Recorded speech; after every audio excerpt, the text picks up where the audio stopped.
E aí, gurizada, beleza? Hoje a gente vai falar sobre o Jair Bolsonaro e as eleições de 2018. Então solta a vinheta! A vinheta vai ser tocando o hino da Ursal, tá? Ele vai tocar o hino da Ursal e nós vamos todo mundo ficar aqui curtindo ele.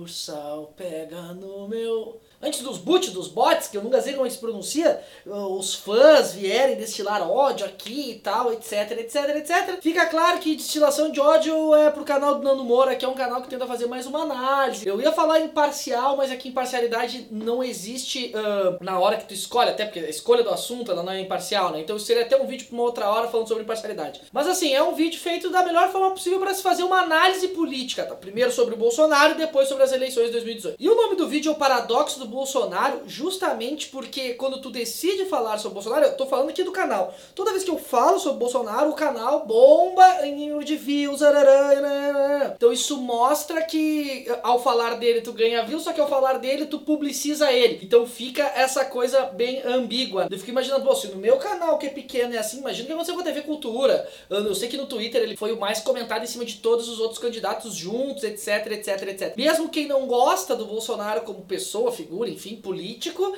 acaba fazendo ele crescer. Tem um nome isso, que é o efeito Streisand, da Bárbara Streisand lá, tem até um vídeo sobre isso aqui, que eu posso deixar linkado se vocês quiserem, se eu me lembrar também. E é o paradoxo porque assim, ó, se tu decidir não falar sobre o Bolsonaro, não eu no caso, né, mas foi um veículo midiático, uma coisa maior e tal, automaticamente as pessoas falam assim, ah, não tá dando espaço pro cara falar, olha aí, ó, olha aí, ó. Ele joga muito bem com isso, tanto quando não falam dele, quanto quando falam dele. Isso é um fenômeno muito interessante de ver o Jair Bolsonaro fazendo, e porque ele tá com uma postura de mudança, pelo menos nos debates aí que a gente viu, que é justamente tentar captar o número de indecisos, que a gente vai falar um pouco ao longo do vídeo, mas a gente tá observando que é uma eleição que ela tá um pouco em aberta, mais ou menos, depois eu vou falar minha hipótese, mas a galera tá tentando pegar o número de indecisos. Daí a pergunta fica a seguinte, ó, será que o Jair vai conseguir pegar esse número de indecisos e bombar a eleição dele? Eu acho que não, e um dos motivos que eu acho que não, o mais forte, é porque o Alckmin conseguiu se fechar com um centrão. Bota centrão entre aspas, que tem partidos ali bem duvidosos, né, pra se definir como centro, mas é como a mídia trouxe. Então o Alckmin ele conseguiu o centrão, então ele vai ter mais tempo de TV e logo a tendência é que ele encorpe um pouco mais sobre isso. Eu já falei isso numa live do Pirula, eu vou deixar aqui se tu tiver saco pra ver 3 horas de live. Participou eu, o Iclis, o Lúcio, tá bem interessante, assim, um panorama geral, então vale a pena conferir aquilo ali. Por quê? Porque de modo geral as pessoas elas buscam o centro político pra votar, ou o centro-esquerda ou o centro-direita pra poder votar. Abrindo um parênteses, por isso que as pessoas falam às vezes que o PSDB é de esquerda junto com o PT, não sei o quê. Porque como é centro-esquerda ou é centro-direita, tem várias coisas, por eles estarem próximo do centro, às vezes eles compartilham, né? Mas há diferenças claras em projetos de governo. Então essa busca do Alckmin pelo centro, mais o Meirelles está na disputa pelo MDB, porque o Meirelles ele seria um outro candidato para disputar o centro, só que como ele é do MDB, o MDB tá muito queimado, a galera não vai querer ele. Então alguns analistas falam que isso acabou também favorecendo mais ainda o Alckmin. Daí saiu uma pesquisa mostrando mais ou menos qual seria o perfil do brasileiro pro candidato, né? Errou!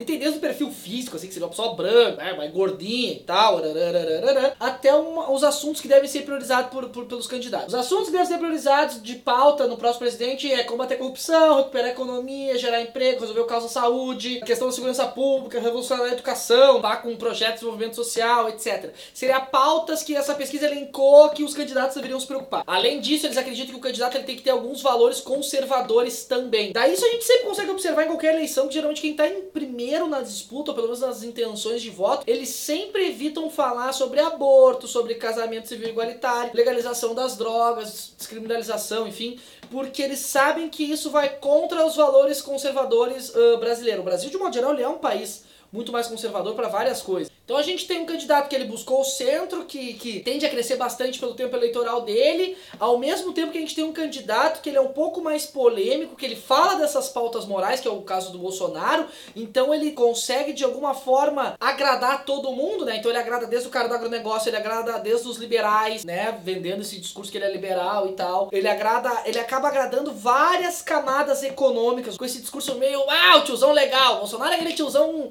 reaça que estaria num churrasco, mas todo mundo gosta dele, ele é simpático, sabe? Então ele consegue fazer bem esse joguete. Eu observei nas últimas vezes que ele tá se pronunciando que ele anda bem mais moderado com aspas dentro do perfil do Bolsonaro. De novo, pra tentar buscar esses eleitores indecisos. Então ele se deu uma moderada, então ele fala afrodescendente, ele fala que não tem nada contra os gays. Eu não vou entrar naquela discussão se ele tem ou não, tá? Não é essa a discussão. Tô falando que a discussão é sobre o discurso. É sempre como os políticos eles falam pra tentar pegar esse público indeciso. É isso que a gente tem que analisar. Então a grande virada dessa campanha vai ser quem conseguir conquistar o eleitor médio. Então a grande virada da campanha é conquistar esse eleitor médio, que o Bolsonaro ele tá tentando através dessa mudança de discurso dele, e eu acredito que o Alckmin ele tá mais perto de conquistar esse eleitor médio que o Bolsonaro, por exemplo. E eu tô falando isso porque eu acredito que vai ser um contexto onde a direita vai assumir a presidência, tá? Por isso que eu tô falando um pouco mais do Alckmin e do Bolsonaro. No fim do vídeo eu falo um pouco sobre o Ciro. A tendência é que a direita assuma. Daí, outra coisa que acaba ajudando o Bolsonaro é justamente essa galera lacradora, só que é uma lacração sem pedagogia, né? Então o cara, tu falou isso dos negros. Não tem uma pedagogia pra explicar, não tem paciência. Então tu acaba tratando o eleitor do Bolsonaro como um bosta, como um cara ignorante. E eu, no alto do meu saber, eu vou ensinar o eleitor do Bolsonaro a como votar. Eu acho isso uma arrogância que acaba ajudando o Bolsonaro,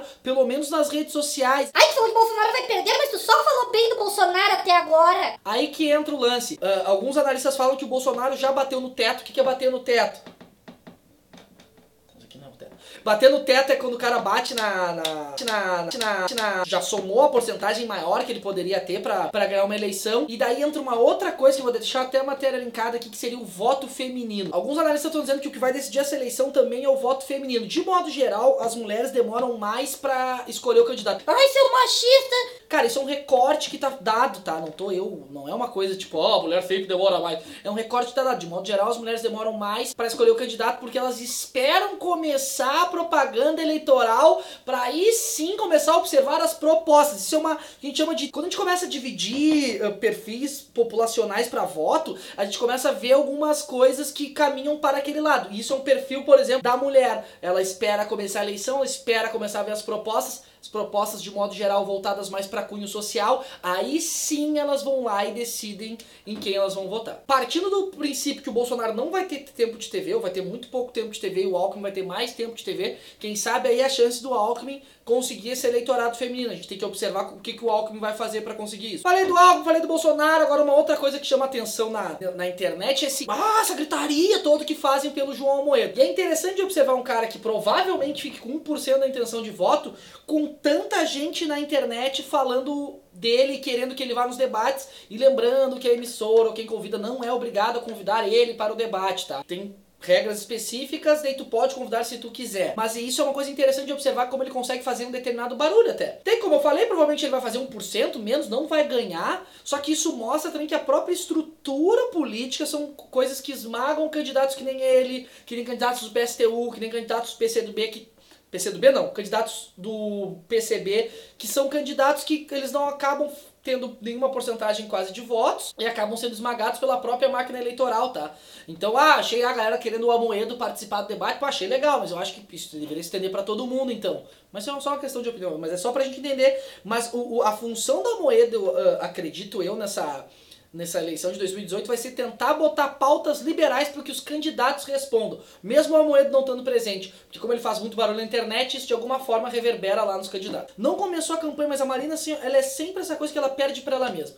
A campanha começa, ela não tem o traquejo político para emendar e crescer, sabe? Então ela sempre vai perder para ela mesma, assim. Então acho, de novo, a Marina dificilmente vai pro segundo turno. Então, como eu falei, eu acredito que o Alckmin vai pro segundo turno, mas quem será que vai disputar a eleição com ele? Será que vai ser um cara que nem o Ciro Gomes? Tende a ser um cara mais centro-esquerda, que tenta... É engraçado, o Ciro Gomes, ele tem um discurso... O tiozão lá de família, pai de família, que votaria no Alckmin, não acho que o Ciro fala uma coisa tão absurda também. Então o Ciro, talvez, ele consiga roubar um pouco de voto do Alckmin, ao mesmo tempo que ele ganha alguns votos da esquerda e não todos. Por que não todos? Porque tem que ver até que ponto a influência do Lula continua alta numa eleição. Será que ele vai conseguir transferir, por exemplo, os votos pro Haddad e o Haddad vai pro segundo turno junto com o Alckmin? Isso é uma possibilidade também, mas será que isso vai acontecer? Ou será que o segundo turno vai ser entre o Alckmin e o Bolsonaro? Bolsonaro. Esse eu já acho um segundo turno mais difícil, porque um vai roubar voto do outro, ao mesmo tempo que o Alckmin consegue roubar do Bolsonaro e pegar dos indecisos. E o Bolsonaro, ele não consegue pegar dos indecisos, porque como a gente falou antes, é possível que ele tenha batido no teto, tá? Escreve aqui embaixo a tua tese, quem tu acha que vai ganhar nessa eleição, escreve o que tu achou dessa análise,